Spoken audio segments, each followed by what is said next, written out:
Mike, there were a few stretches there where you went with lineups that didn't have Jalen or Cat on the floor. Just wondering what you saw in those lineups and if you think that's kind of where the game got away a little bit. No, I don't think so. We've played that lineup quite a bit since the end of the season, and that lineup's been pretty good. We weren't good tonight, and we turned the ball over a few too many times during that period. But we had opportunities where our starters were in and we were up 8-10, and Atlanta closed it. So I wouldn't just say that specific lineup caused it. So whether you're Tom Thibodeau or Mike Brown, if you're a Knicks coach, you're going to get asked about lineups in the postseason. Ash, what do you make of Coach's comments last night? I gotta call Mike Brown out on this. I did it to Tom Thibodeau last season when he was a head coach. I gotta keep that same energy for Mike Brown. I totally disagree for a multitude of reasons. For starters, there was a lineup, I believe in the second quarter, where there wasn't even a point guard on the floor, which is absolutely ridiculous. Also, the lineup that he's referring to that started the fourth quarter of Alvarado, Clarkson, Bridges, Anunoby, and Robinson played 0 minutes together in the regular season. You don't experiment in game 84 of the season. That's why you have 82 games of the regular season to figure out a lineup that works, doesn't work. That's where your growing pains are. You don't wait until the playoffs to figure out, if there's different lineups you can kind of throw on the court and make something out of nothing. So for him, that was absolutely his fault. For him, that's where he failed as a head coach. It was bad play calling a lot of the times throughout the course of the game. It was bad rotations, which ultimately always equaled missed opportunities. So I hear what he's saying, that maybe there were some rotations that he did play around with in the regular season, when the one that started in the fourth quarter was not one of them. Also, look, Jalen Brunson gets a lot of a knock for being, what they call Jalen Brunson iso ball, right? And Jalen Brunson's got to do better at passing the rock. There were moments in the fourth quarter, I believe in the final 4 minutes of the fourth quarter, where Karl-Anthony Towns got 0 touches.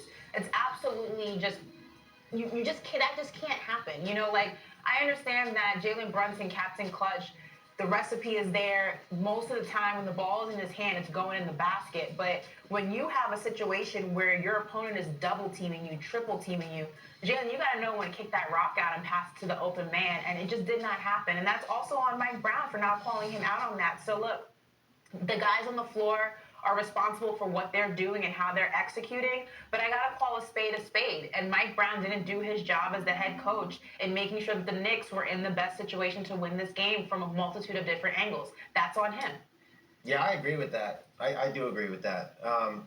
The reason she talked about Karl-Anthony Towns not getting a touch. Touch is the key word, not shot, touch. He didn't touch the ball for the last 4 minutes of the game.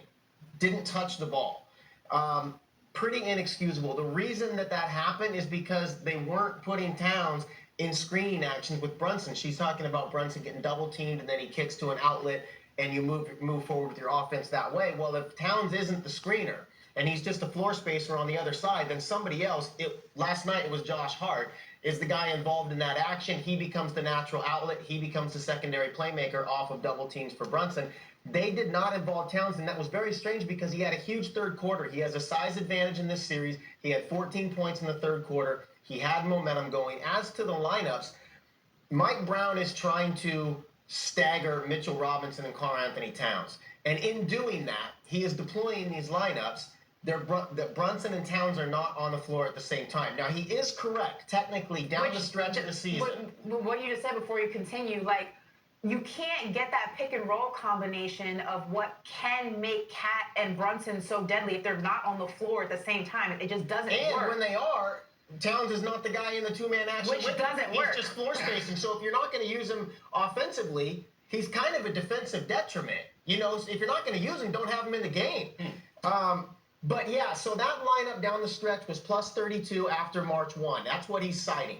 But March basketball in the NBA is very deceiving. It was like minus 65 in the 5 months prior to that. So to Ashley's point, to be experimenting with these lineups and there's almost no NBA coach that would play the first 5 minutes of the fourth quarter of a playoff game, a tight playoff game, without your two core offensive engines. Or just